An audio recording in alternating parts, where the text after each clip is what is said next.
Go bold at boldip.com. Hey everybody, welcome to the Bold Inventor Show. This is our last show of the season. I'm super excited to have a bold guest waiting backstage. I'm JD Hoovener, owner-founder here at Bold Patents Law Firm, and I'm accompanied by my trusty buddy, Matt Kolseth. Well, hi there.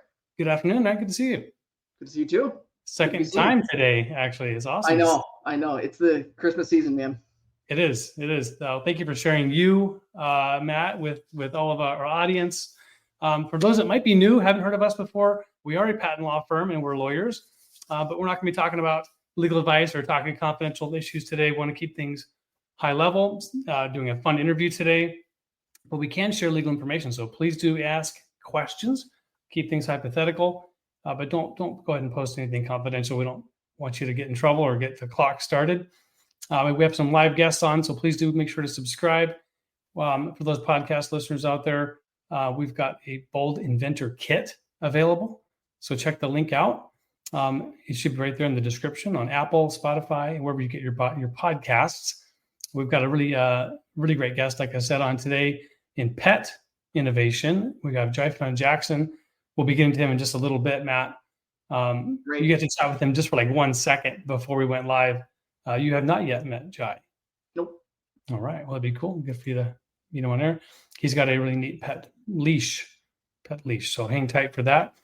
For those of you out there that are watching, you're welcome to ask questions, participate as much as you want. We'll put you to the top of the list. So we have a few questions we're going to get to that came in over this week. It's been a bit quieter for us over on the patent side. How about you, Matt? We're still rocking on the trademark side. So I'm hoping it slows down here at some point. It's 18th. We got another week. Well, That's great, actually. That's really good to hear. Yeah. All right. Well, looks like we have 5 that came through from Cora. Let's just throw it up there. This one looks like it's trademark related. It's regarding a logo. Sounds good. Let's see. All right.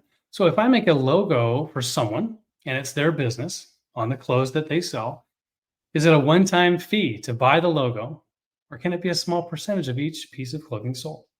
If so, what percent would be fair? Yeah. About this question.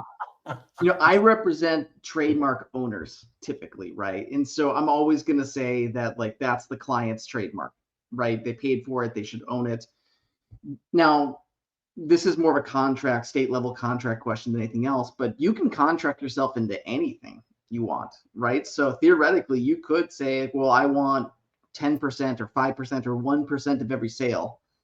I think that's going to be completely unworkable from just a business management perspective. I think it's kind of cash flow you're saying. You mean it might be tough to account? Yeah, you have to monitor it, and you have to be more involved. And ultimately, that's probably not something that you or the other party want.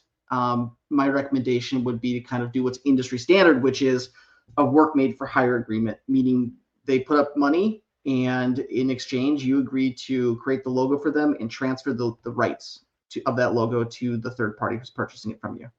That's just the cleanest way to do it. Again, it's called a work made for hire agreement, and they're pretty standard in this field of work. Very, very good. Perfect answer, Matt. It's a good start. 1 for 1. All right, great. Keep it coming. Yeah, this one, I may not have a great answer. I'm doing a quick read. I was like, oh boy. Maybe I need your help with this. What is a patent registration service, and why is it important? Well, I've got a couple of things in mind. One thing in particular, this makes me think of spam. Yeah, spam me too. Yep. They're gonna put you on some fancy Rolodex index of registered trademarks that nobody ever cares or sees. And the governing body of registered marks of the world. For $600, you'll be added to our list. It doesn't have any legal bearing. So patent registration service, I don't think is actually a thing. Right. Because you can have a patent agent represent you and research, file your application for you, represent you between you and the inventor. Patent attorney certainly can represent you, give you legal opinions as well. That's what we do here at Bold. I think you got the wrong wording, perhaps. Patent registration service sounds like somebody's trying to scam you And maybe they've It got sounds official because it's like, patent registration service, capital P, R, and S, right? So it's like, it sounds like someone's trying to pull a fast one. We see those a lot on the trademark side of things. The World Trademark Protection Service, WTP, or whatever it is, whatever acronym they're using these days. Yeah, with a really fancy logo with the eagle and everything. It's like, oh, the crest. It's junk.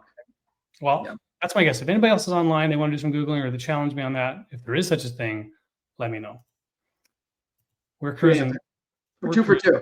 We're 2 for 2. We're sticking with patents here. Let's take a look here. I love these simple questions, straightforward, not too long. Yeah, right. I love these one sentence questions. I'm an inventor, and my patent is granted. Congratulations. How do I get funds to get my product manufactured? Really great question. Mm-hmm. I've written articles on this, fundraising, lots of different ways. I kind of like to start simple with, your own money. If you've got money saved up, or you've got lines of credit card, you've got access to a loan, a bank loan. Those are I know that's kind of sound boring, but those are the immediate ones. Then you can start going outside where you go to friends and family. Try to get some help. If this is something you're really passionate about, you should be able to convey that to friends and family. Dive into that bucket if you're not able to get loans or capital on your own. That's why I like the idea of keeping it close. Yeah. If you need to go big, like large scale manufacturing, by then, hopefully you've probably got at least other individuals or companies that are along this with you. And you now have more sophisticated investors, call it seed or Series A rounds. That's when, even in the friends and family rounds, I would suggest you get with a business attorney and make sure that those contracts are drafted well so that you're set up for success in terms of ownership, what you're responsible to do, lots of different things. So having a business attorney set that up. What else? There are tons of. What about like inventor competitions, right? Just get your name out there. Because what he's asking, or what they're asking in this particular scenario, is like, so I have the patent, now what? Well, now you market, right? Now you go find the money, right? And you do that by, marketing essentially. Whether it's from mom or if it's for a company down the road, right? It's marketing. Yeah, I think you're right there. Yeah, I think what is your business plan? How do you want to sell? How do you want to make money? Because that's what this is about. Getting a patent is about getting a return on your investment of time and money, hiring professionals to get the thing done. Is your plan to start a company? Okay, that's a big lift. That's a lot of risk, potential, a lot of reward. Or is it just simply to go find a partner and license it with a different type of money, perhaps, to go get, if you're looking to manufacture it, if it's a small batch, keep it local. Keep it local. That's going to give you the best ability to keep things confidential, work closely with the individual human beings involved. If you go out of state, it gets more risky, and out of the country, of course, the riskiest, but probably the lowest cost. So you can kind of, like Matt said, there's lots of different forums to do pitch your product, start being able to voice it, have a clear message, begin to, learn how to talk about your invention a lot, what benefits are. But once you start making that product and selling it, you're going to get some very honest people giving you their opinion on what your product, how good it is, and maybe how you might want to tweak it to make it even better. Yeah. So good deal. Let's do one more, then we'll bring our guest on, Matt. Sounds good. All right. Okay. Well, hey, speaking of pitching investors, one more on the patent side. Oh, exactly. How do I file for a patent on an AI ability idea? And where do I go to pitch for investors ASAP? Okay, good. So an AI ability idea. Okay. Pretty generic, but I suppose that's fine for just keeping a question out there. I think it's, first of all, you got to make sure that what you've come up with is an invention. You'll be able to describe it in enough detail so that someone else in the technology that works with AI could go build it. So do you have it thought out well enough to really be able to describe it in that much detail? Okay, that's an invention. And now is it eligible for patent protection? Meaning, does it have the novelty and non-obviousness required to merit moving forward? And so conducting a really deep research on that is the first step. Now, this is a really big area. Obviously, it's everywhere. And so research can be quite expensive, to get going, to make sure you're looking at all the different prior art. So taking a look before you present publicly, filing an application first is probably what we'd recommend. Having at least a provisional application filed if we determine that this has some novel functionality in terms of what it's doing. The AI ability idea, maybe you've got a new way of, transferring data, moving information, presenting it, displaying it, collecting that data in a different way. Those are ways that you can get a method or a process patent application filed, covering as much as you can, right? Put as much meat on the bones as possible so that when you do file a non-provisional, you can then draw out the claims and be more precise about what your product actually is. In terms of where to go pitch, there's tons of these. I mean, they're all over. Come on, Bold Patents, Bold Inventors Show. Come on, let's go. Yeah, you could come on our show. We've got it in just a minute or two. You're gonna meet an inventor. There's lots of forums around university campuses. Everywhere you can think of. Startup, you name the city, right? Startup San Diego, Startup Seattle. Go check those out. Go to your local city. Just find the biggest city and just go fail. Go make a bunch of mistakes. Go flop a bunch in your pitches. And that's how you're going to get better. You're never going to be ready. Most inventors can be scared, get kind of nervous. But once you filed your application, your patent pending, you can talk about whatever you filed freely, knowing that as long as you follow up with a non-provisional, you're fully protected. Matt, how about that? Any pitch areas you're familiar with? Some of your clients have been pitching at or presenting forums that they've been going to? I'm trying to think about that. Not typically. Last week we had those two younger girls on who. Oh, that's right. They won a national competition, which got me thinking more about that as a means to kind of gain exposure, right? Get investment potential, get people interested in investing.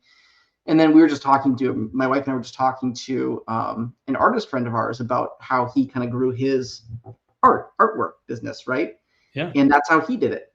He started entering in competitions, national competitions for artwork. And that was how he kind of grew his brand. Yeah, that's cool. Interest from, people buying products from him, and then also, galleries. So, right.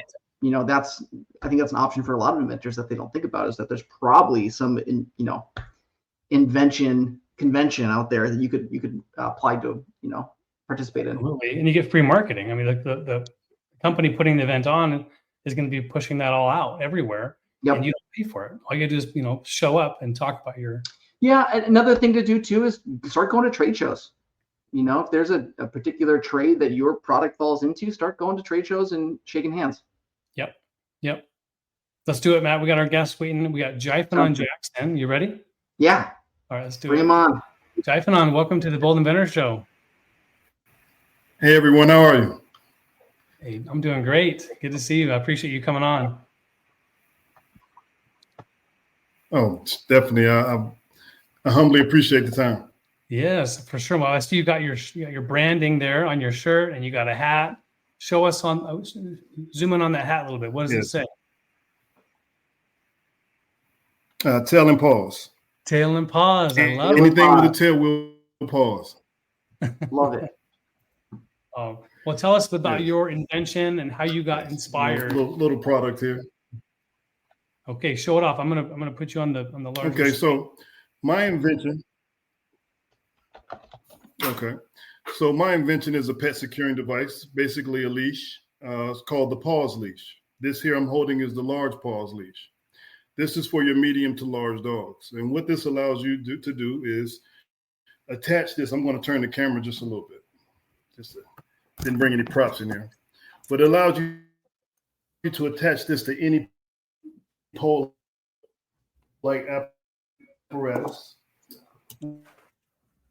with a simple 1, 2, 3 click. Yep. For your outdoors. We still there? Yeah. For your outdoorsy pet lovers on the go, people who just want to be with their pet anywhere, this will give you the opportunity to go out and secure your pet for a brief moment and unclick and keep going. So if you don't mind, I could go into the story on how I came up with this. I'd love to. Please, go ahead. Yes. Really great. And for those listening at home, so what we're looking at here is, looks like a dog leash, but then it also has, like a carabiner clip almost attached to it which I assume then you can wrap around Yes. a pole or right, and then clip it to the existing leash. Yeah, super smart. Looks really easy to use, Yes. one-handed. Yep, looks very ergonomic. So, Yes, multi-use. Multi-use. You can attach this to your belt clip. I'm sorry, I didn't mean to interrupt. You can attach this to your belt clip. You can attach this to. You can wrap it around your waist. yep, And then any pole-like apparatus that you may find in your day-to-day walks, travels. For great. those who want to go to a cookout, a bar, there's nowhere you can't use my leash. It's successful with everything. Very, very strong. I have a commercial on Instagram where we pulled a car with it. So you don't be afraid. Those out there with your big dogs, don't be afraid. No fear. Paws leash is here. It will hold your dog. Okay. That's cool. We also have the small paws, which is on our website, www.tailandpaws.com, for the medium to smaller dogs.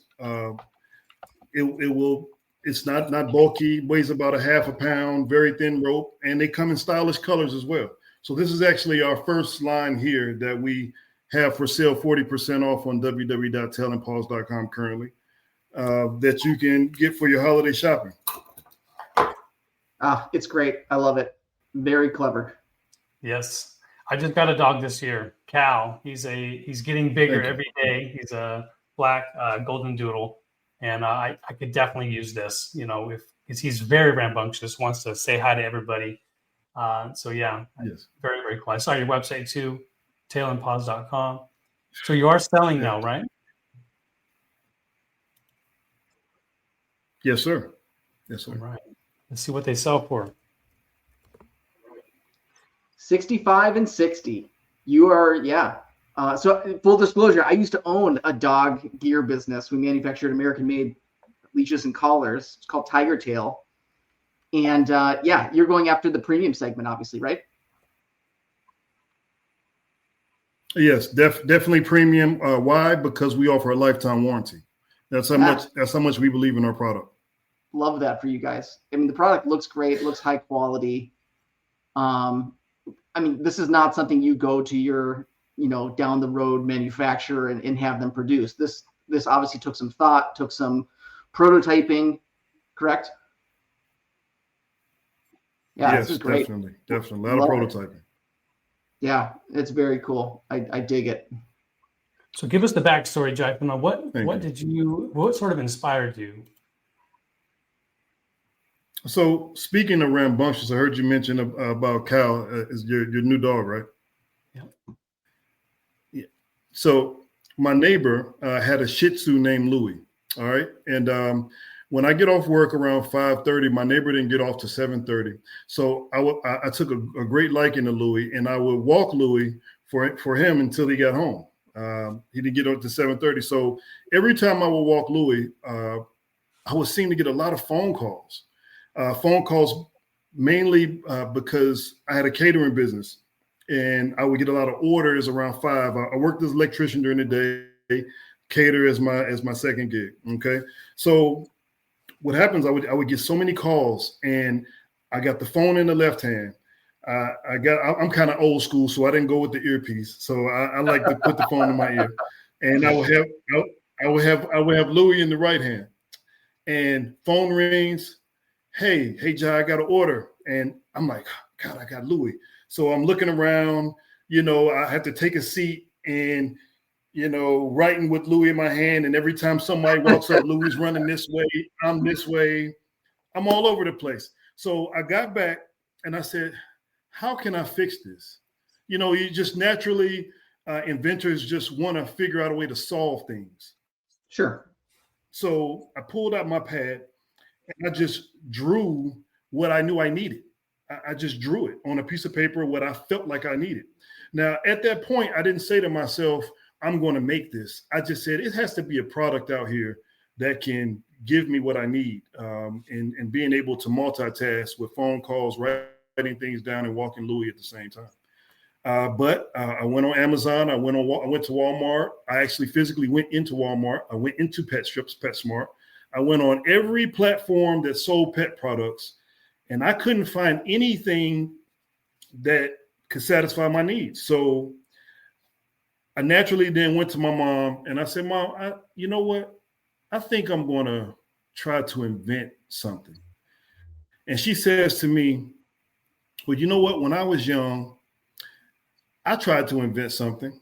I said, Mom, what did you try to invent? She says, I tried to invent a toothbrush that with the toothpaste that could come out of the other end for camping. And I said, really, what happened? And she said, I didn't pursue it. And I said, you know what, Mom?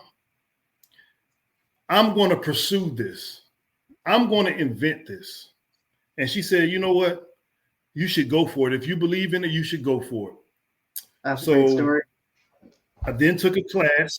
I then took a class and educated myself in the market, in the product, and how to do it from everything from A to Z. Shout out to Chris Bielenberg out there. Great inspiration for me. And here we are. Once my mother saw that I was extremely serious, speaking of the seed, I remember the question. The guy said, hey, how do you get money? I went to friends and family. My mother sold our grandparents' house, right, and she put it in my hands, and we haven't looked back. Yeah. Wow, Jaifanon, that's a story. So you're basically carrying on that inventor spark of your mother, right? You're carrying forward her inventive, spirit with this product. That's really cool, multi-generational. Yes. I would like to give that little credit. You mentioned a name of someone who helped you with a class or curriculum to learn about business or marketing. What is? Yes. Can we put a website or Chris Bielenberg? Okay. Good deal. Well, if you can put it in the comments. Innovation. Say it one more time. What was it? I'll definitely do that. Okay, good. Yeah, sorry, a little bit of a delay in the video. Awesome. Well, okay, so let's dig into kind of this other area. Once you gathered information, you now are kind of getting the funding from friends and family. Tell us what happens next. What's the next thing you did to get where you are? So the next thing was I called JD. And after I called him and I had an interview with him to figure out what it would take, then you have to now devise a budget for yourself. After you've gone through the part where you've educated yourself in the product, you've educated yourself in the market, which is very important, and then you educate yourself in the competition. So the product, the market, then the competition.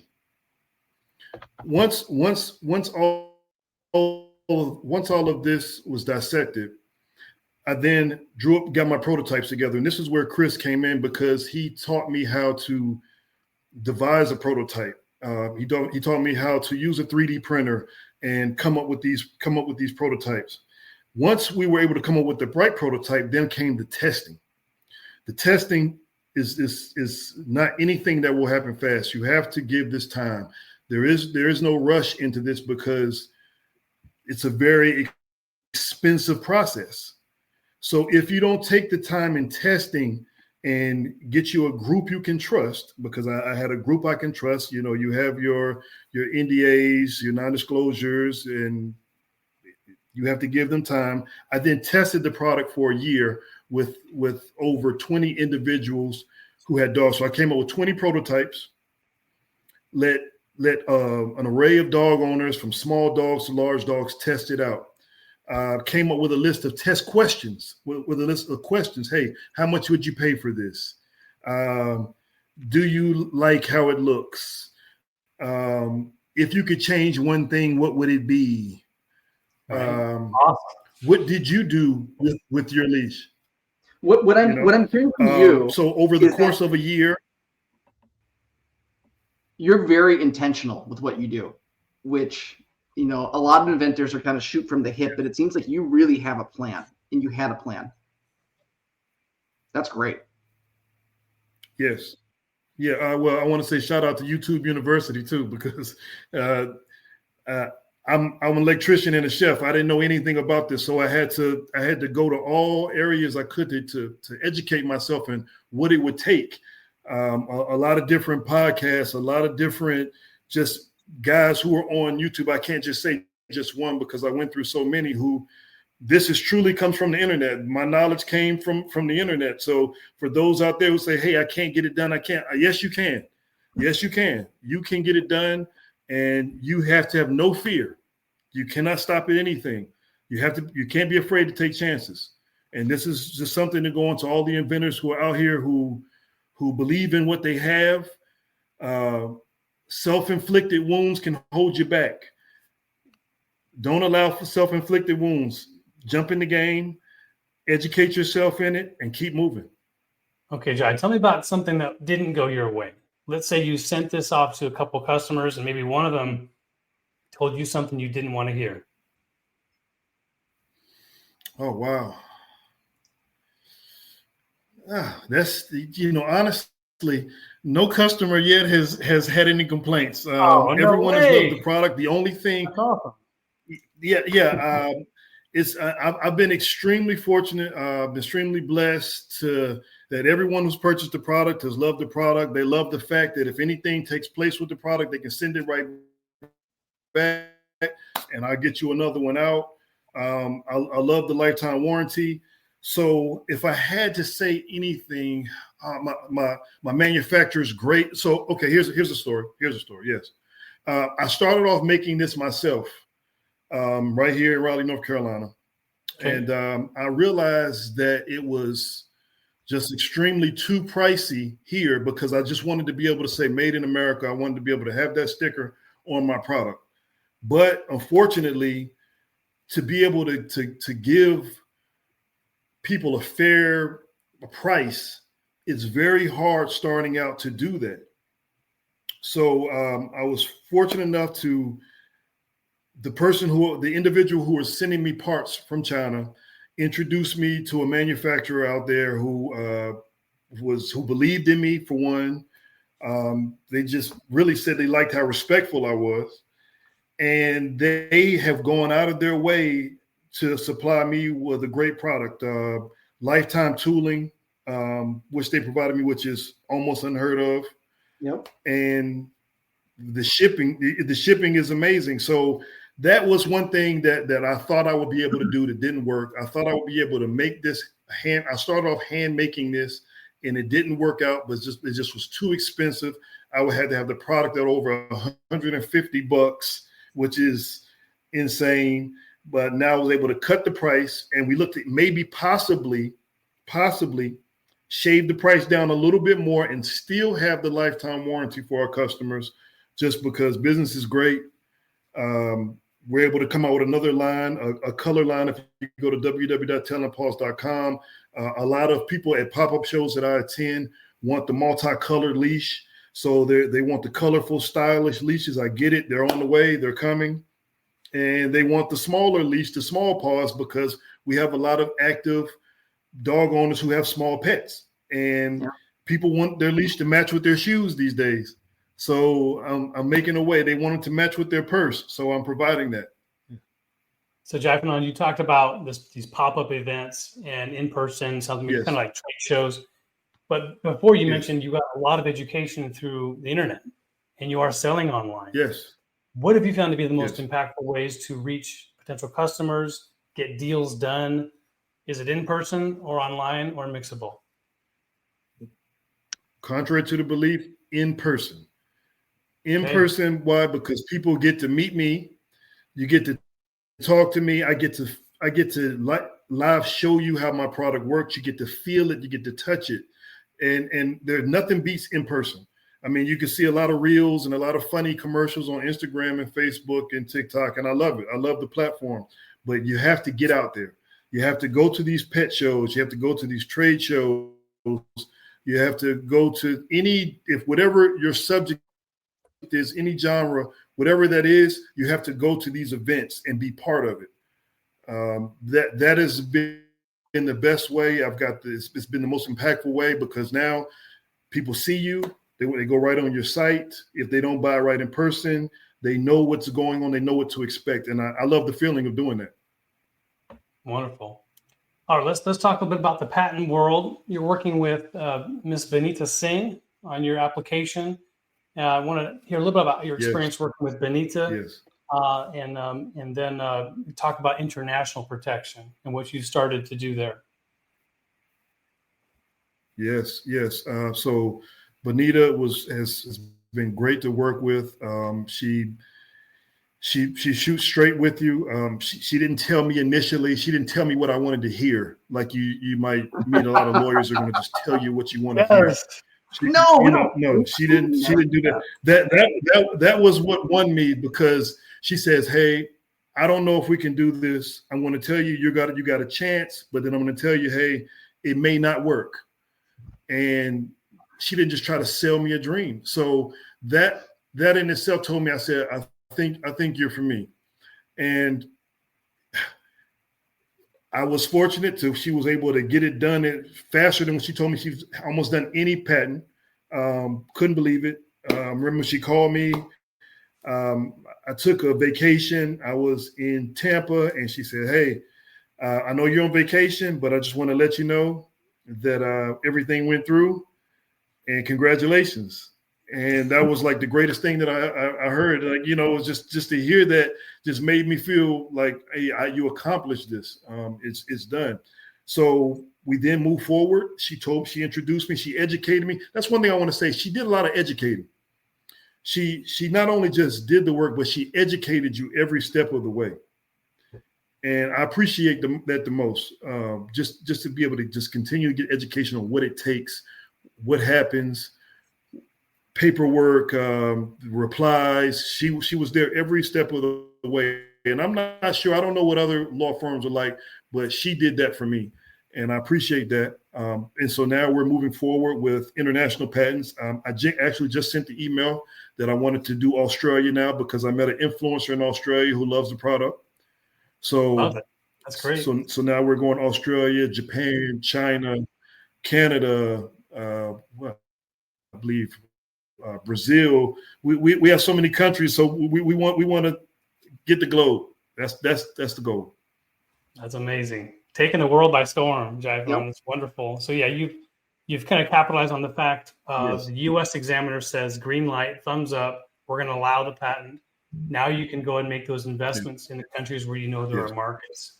So you're in a really good position. Yes. Let's talk about going to market. Let's talk about your branding and how you're selling your product. What do you see this year and into next year, how you want to be selling?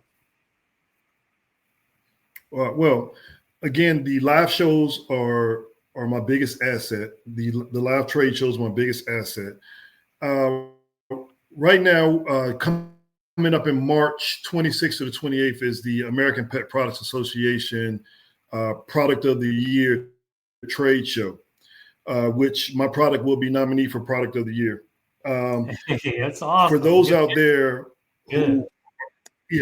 for those out there who are in whatever field you're in, you want to find out what is the Super Bowl of your field. And whatever that may be, you want to go to. You want to be part of whatever that is, whatever that Super Bowl is. And this is the Super Bowl of pet products. That's a knowledge gold nugget right there. I'm typing up that right now. Yep. You find your Super Bowl. You want your product competing at the Super Bowl. So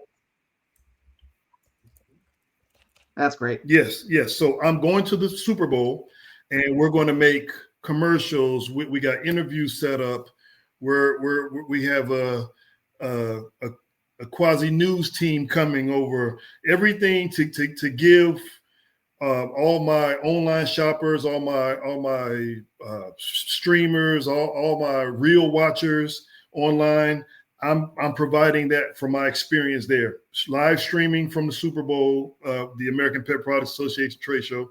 And this is how I plan to remarket, just by being at these events, streaming myself at every event I go to.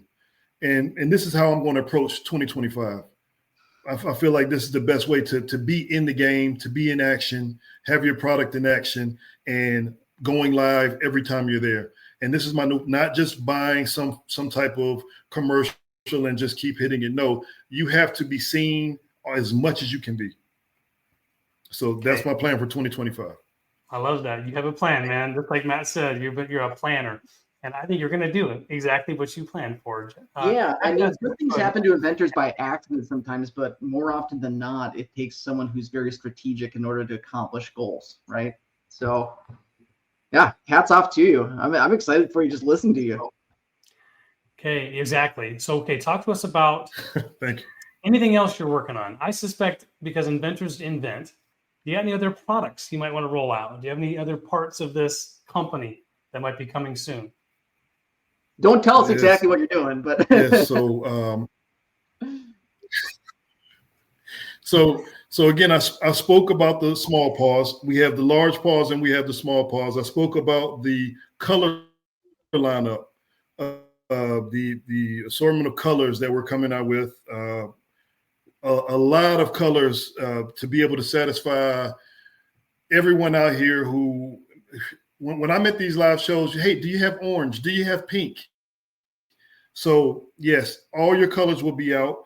We then will start specializing these leashes to be able to ink your dog's name on the leash, ink your favorite team on the leash. I just about 2 weeks ago, I met with the Carolina Hurricanes, and won't let the cat out the bag just yet. But we're working on something special to see if I can spread this across the NHL and maybe the other NFL and all of our sporting teams. You know, so I won't say too much, but I think you know where I'm going. Yeah. We also have a retractable line coming up that will soon. I can't show you just yet because I got to run this by JD first. Yep. You know, he has to see it first. Thank you. Yeah. So just briefly, you know, these are the things that are coming up for Tail and Paws as far as other things that I'm working on. Good. Well, let's talk about branding for a bit. We've got Matt Colseth on, our trademark attorney. Tail and Paws. You've got the words and the logo, the little orange logo. How did you decide on that? And how have you been using that in your marketing materials and website?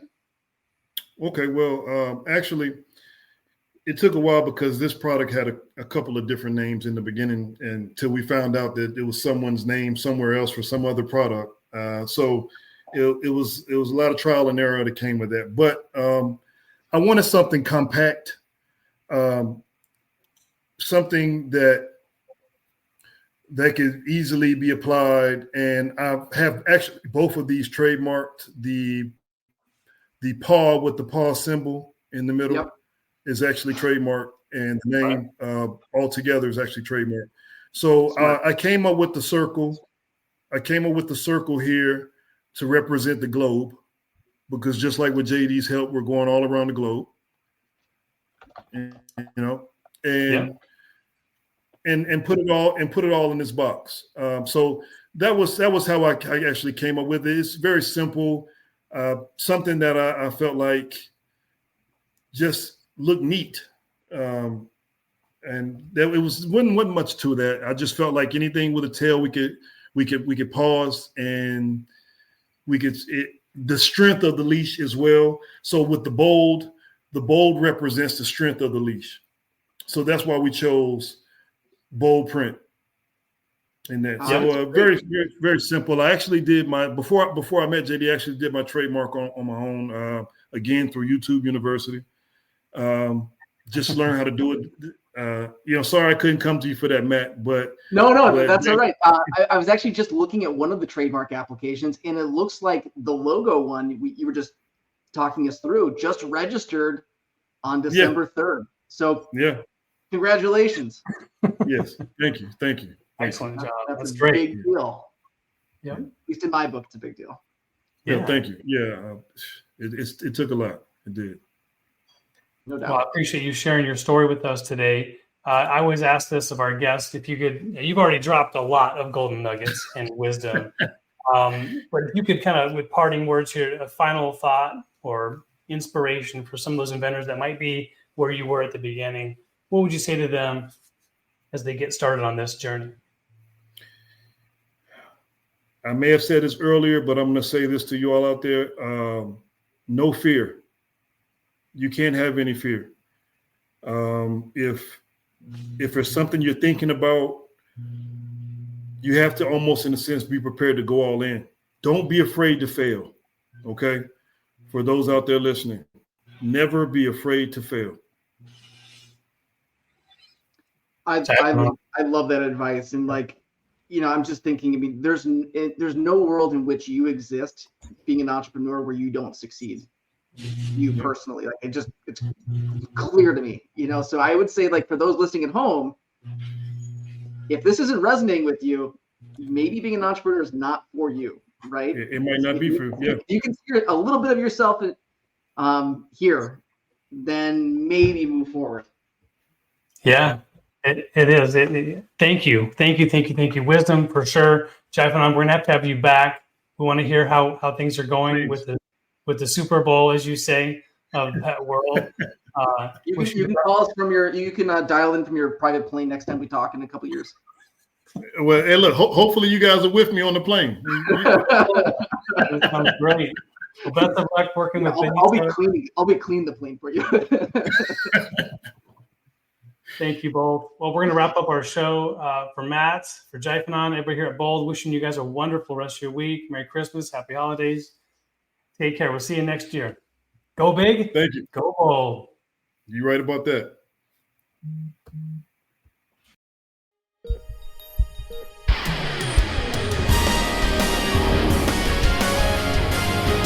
Go big. Go bold at boldip.com.